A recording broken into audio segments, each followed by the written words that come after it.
Bonjour everyone, Pantoufleee here today to talk about the tier 5 Halloween tank, the Titan Mk.1, and to be fair, this one is actually a little nice tank that you can acquire nearly for free, so why not try and spend some time in World of Tank Blitz to unlock that tank. I think that just by looking at the Titan, you already know on what tank it's based on, but if you don't, let me refresh your memory. It's the Crusader, the tier 5 British medium tank from the tech tree. The main difference between both tanks being that this one features more armor and less mobility, whereas the Crusader, on the contrary, has more mobility and less armor. Concerning the rest of the statistics, let's say that both tanks are equal. When it comes to the gun, you have an amazing gun dispersion sitting at 0.29. Your DPM is 1.3k, which is not that bad considering we're playing at tier 5. The magazine reload time is only 7 seconds because yes, you have an auto loader, 2 shells in the magazine, 1 single second between shells, which gives you an amazing burst, or at least a fast one. You can bust a nut quite quickly.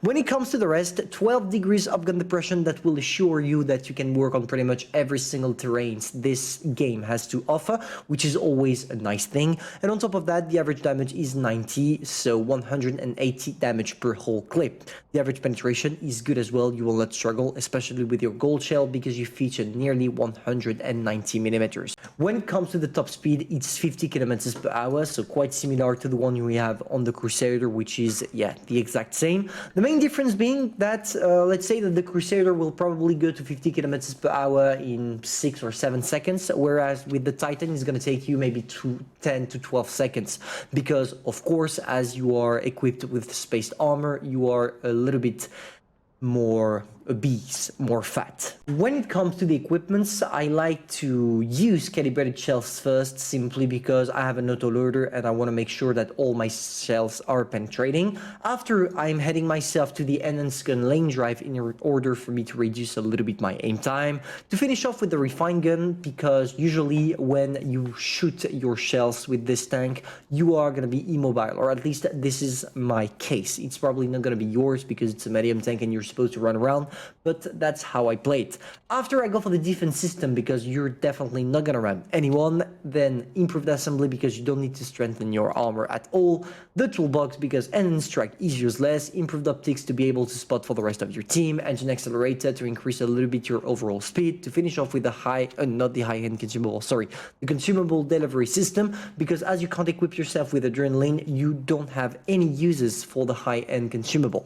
And yeah, that gives you a pretty OP tank on the battlefield. Because, guys, when you manage to know how to play this tank correctly, you will definitely love it on the battlefield. For example, here, what I'm gonna do is going on the desert map, the desert side of the map, I should say, simply because that's where my gun depression is going to be the most effective. And what kind of playstyle do you want to adopt? Peekaboo. You think you're 2 shells, you go back to a safe cover from which nobody can shoot you. Just take a look at that. Peekaboo, 2 shots, going back to a safe position, waiting for our whole reload. Because when it comes to this tank, if you are getting shot straight into the turret, as it's quite flat, you will get penetrated. Just take a look at that. Once again, 2 shots and going back to a safe position, making sure that we are not getting penetrated or even shot at. And when it comes to the turret, you are not going to bounce anything, but the hull can actually bounce a couple of shells, which makes it definitely worth it. For the rest, all you have to do is adapt yourself to the environment. You stink your shots when the enemies are not taking a look at you, and you come back to a safe position when they just realize that you hit them for 180 damage. Boom, boom, back. Boom, boom, back. Boom, boom, back. And that's it. This is literally the playstyle you need to do with it. For the rest, as I don't have anything else to say about this tank, maybe I'm gonna focus on its mobility rather than the gun. When it comes to the mobility, even if you're not as fast as the regular Crusader, you still do the job on the battlefield, because in the end, this thing is the premium version of the Crusader and a better version due to its armor. It's kind of trollish sometimes, you're gonna see, especially here. Just take a look at this. The upper part of the hull seems to be impenetrable, and same for the turret cheeks, which is already nice enough to be mentioned. On top of that, you have some spaced armor on the side of the tank, which prevents you from being attacked and penetrated on the sides as well, which makes it definitely a crazy tank, as long as you either try to angle it or try to not take shots at all, because in the end, this is what will work the best. So there we go, we are killing the mighty Titan, and now we're heading back on the Panzer SFL 4. He's not taking a look at us, which is perfect perfect. We're gonna be able to use our HE, but unfortunately, the second shot was a bad one when it comes to the HE damage because I only did 200 using my bursting abilities. But hey, I'm not gonna complain because at least I'm still surviving and I'm already at 1.8k damage. Now, when you're facing some heavies, like is my case right now, just use your mobility, circle them, and it will work perfectly like you do with every single light tank in the game or even top tier mediums, etc, etc. Doing this, you will end with probably 2k damage, a couple of good kills, and obviously a first class. And when it comes to the credits, let's say that this is not the best tanks to make profit with, but at least you will always be in the positive because yes, you have yourself a collector and usually collectors are here to make some money. Now, another question, for how much is it sold for? It's 250 gold, which makes it definitely not worth it to sell, except if it allows you to get access to the Mighty Chieftain that is still in the shop, if I'm not mistaken. Let me take a look. Where is my Mighty Chieftain? Oh, they already removed it? No way they removed it that fast.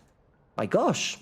My gosh. Okay, Wargaming was extremely fast on this one. It seems like they did not want it to sell too much chieftains before the Halloween event. Now, as I don't necessarily need to show you any more replays about the Titan because this one illustrated perfectly how you're supposed to play it, I'm just gonna focus on something else, which is my overall opinion on this Halloween event. It seems like Wargaming was kind of traumatized with the previous one we had because if I refresh your memory, the last one we had included the Annihilator as the main reward, and it kind of broke the matchmaking, and the community was really angry at Wargaming for releasing such a beast. And it seems like they did not want to do the same mistake this year and went for something that was a little bit underpowered compared to what we're used to when it comes to the Halloween event. Of course, in my opinion, this is a better thing than having another broken tank added into the game because we don't need that much, especially at tier 7. Maybe if I was Wargaming, I would have tried to maybe stay on the good tanks, not broken, but good tanks or above average tanks, but try maybe to get us an Halloween event that doesn't feature a tier 7, but maybe tier 8, maybe tier 9, maybe even tier 10, even if it means getting an Halloween event that is a little bit more expensive, because after all, it's been 5 years, and 5 years in a row we get ourselves at tier 7, getting a tier 7 tank that is good. I'm not gonna blame them for this, but sometimes it's good to have some changes, not only on the specs like it's the case with the new mechanism they added on the Titan, but rather on the tier of the tank, and also trying to balance the matchmaking with them, which is a hard task, and this is probably why Wargaming is keeping themselves getting some tier 7 added into the game in those Halloween events. I would like to have your overall opinion on this Halloween event down below as well, if you don't mind, and tell me if you like the Titan Mark 1. Personally, I like it more than tier 7 because this one is actually fun to play, and hopefully I'm gonna see you soon for a new video. Bye.